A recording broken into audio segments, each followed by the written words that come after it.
Hey, que la que hay, mi amigo? Rocky here from SpeakSpanishFaster.com. And in this video, vamos a hablar, we're going to talk about 3 things that can help you learn Spanish faster, learn it better. But before I get into those 3 things, I have a really quick story for you. I recently went to Medellin, Colombia, or Medellin, that's how they pronounce it there.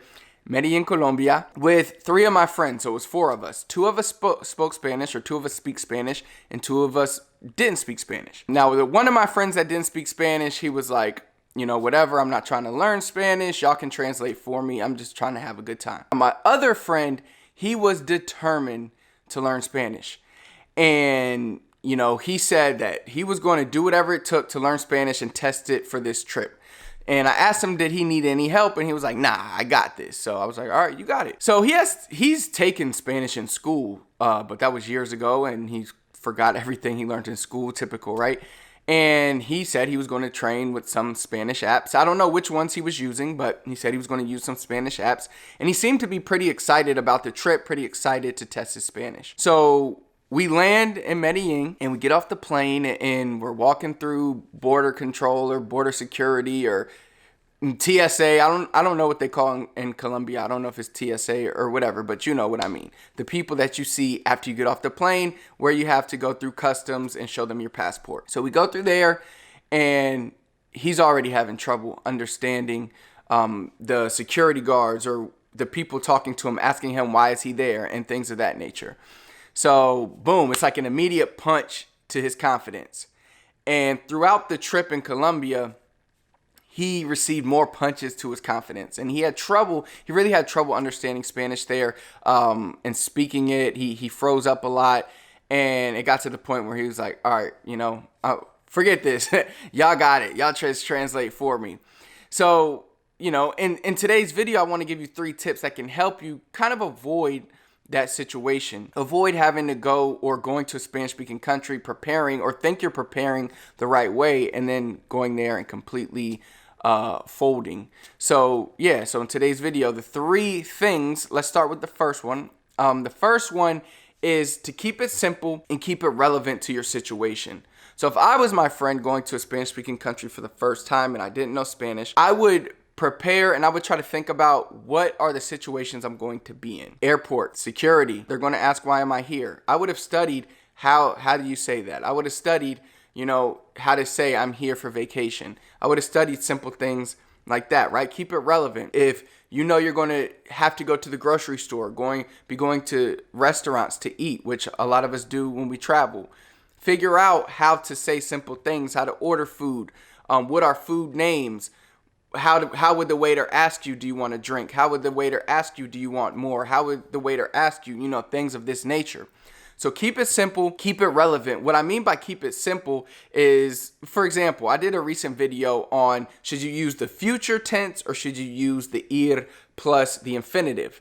And in the video, I made the argument that if you're new to Spanish, you should just use the ir plus the infinitive because that doesn't require you to learn as much conjugation rules and stuff. If you simply know the conjugation of ir, so voy, vas, va, vamos, van, if you know those, then you can talk in the future tense.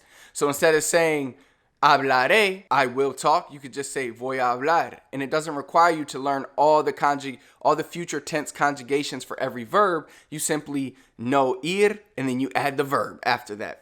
Simple. So that's an example of what I mean by keep it simple, but also keep it relevant to your situation and your needs. Now, the next thing I would recommend that you do is try to find similarities in between your language and Spanish.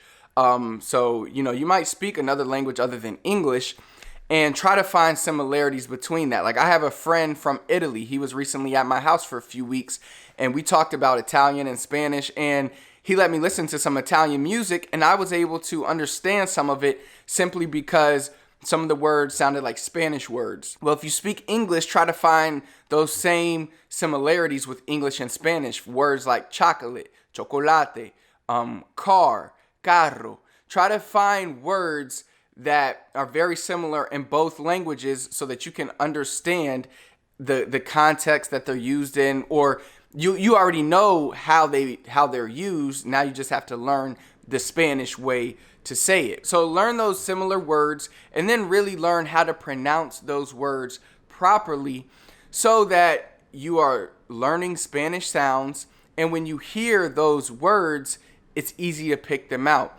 And the more of these words you find and then you match them to your relevant situations, the easier it is going to be to speak and comprehend Spanish when you get in those situations. Now, the last thing I will say, remain consistent and don't be afraid to make mistakes. There's this thing called the dip. Seth Godin talks about this dip, right? Whenever we want to learn something new, we're here. We're like excited.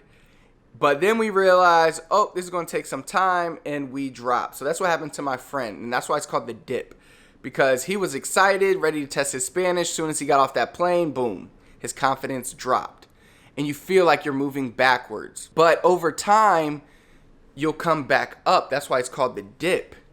Now, it might take time because, look, learning to speak a new language is not going to happen overnight.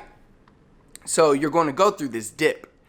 But just know that if you continue to practice, you'll be far better than you ever thought was possible. Like your initial, whatever you visualize in the beginning, if you continue to practice, you'll be way higher than that in the future. But you have to remain consistent and you can't be afraid of making mistakes. That's how you learn. That's how you grow, is to make mistakes.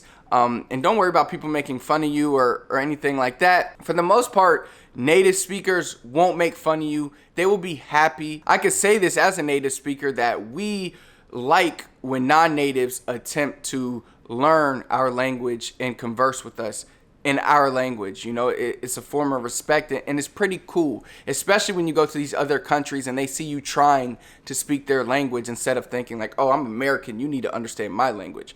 So don't be afraid to make mistakes. If you found this video helpful and you want to learn more about how you can speak Spanish faster for conversations, not for quizzes, we teach Spanish so that you speak fluently in conversations, not so you pass a quiz or pass a test. If you're interested in that, be sure to visit our website, speakspanishfaster.com. I'll put the link in the description and in the comments. I'll pin it there so you can go to our website, and we have a lot of training, free training and premium courses for you that can help you speak Spanish faster. If you like the video, let us know that. Hit the thumbs up for me. Comment below, let me know what else you need help with. I'm here to help you. Last but not least, please do not forget to subscribe to our channel. Until next time, I'll see you then.